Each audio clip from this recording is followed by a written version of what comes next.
Columbia University professor and well-known economist Jeffrey Sachs said that he, quote, would bet, end quote, that the U.S. is responsible for last week's Russian-owned Nord Stream pipeline attack, a notion that Bloomberg host Tom Keene vehemently pushed back on. Here's a bit of that back and forth on Bloomberg TV yesterday. Why do you feel that was a U.S. action? What evidence do you have of that?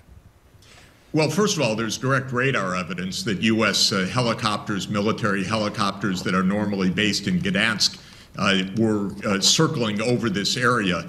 We also had the threats from the United States earlier in this year that one way or another, we are going to end Nord Stream.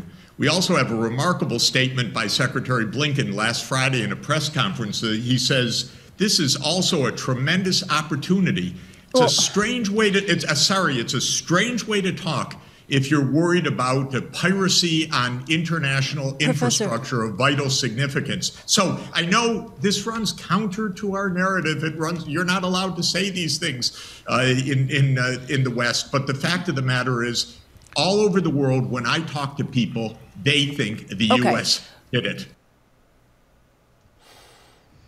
So there it is. That's Professor Sachs' view of the situation. So Jeffrey Sachs is someone I disagree with some of the things he thinks, but other things I think he's been kind of perceptive about.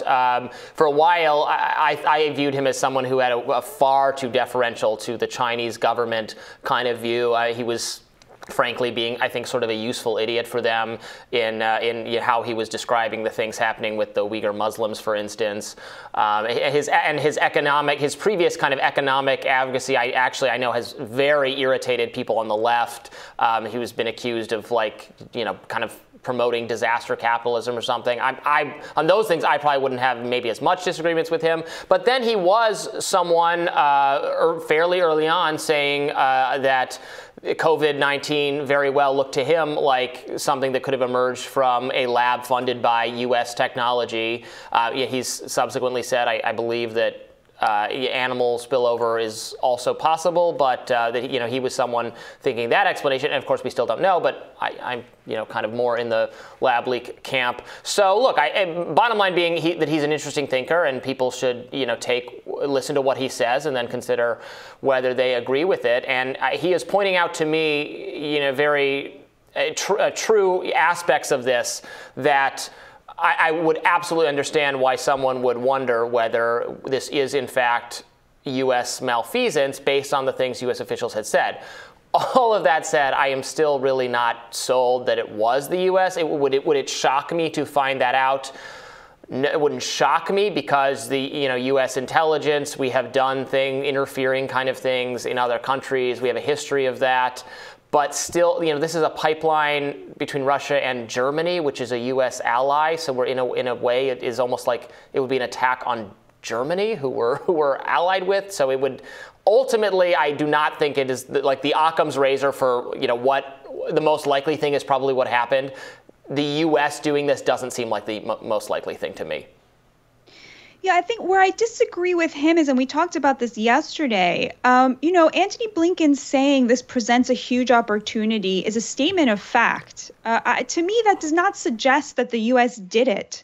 We don't know who did it. It's possible that we did, but I, like you, feel a little bit skeptical, although I'm hearing more and more people who I respect, sort of floating that as an idea. I disagree that us recognizing this as an opportunity means we did it. However, that interview began with Sachs saying, I am on the side of peace.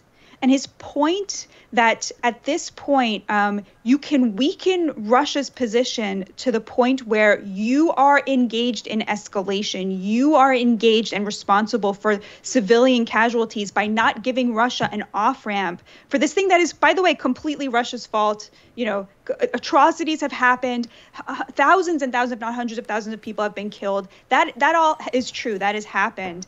And yet, we have to think honestly and clearly about how to put an end to this. And I totally take his point that we seem to be on the wrong side of that. We seem to be on the side of escalation rather than on the side of de-escalation. Yeah, no, I think that's so right. Yeah, it's a point we make a lot on the show that it is not pro-Russian. It's not excuse making for Russia. I tolerate zero excuse making for what Russia has done to Ukraine and to, frankly, the rest of the world, because so much of the economic issues that we're dealing with and that Europe is dealing with can be traced directly to this.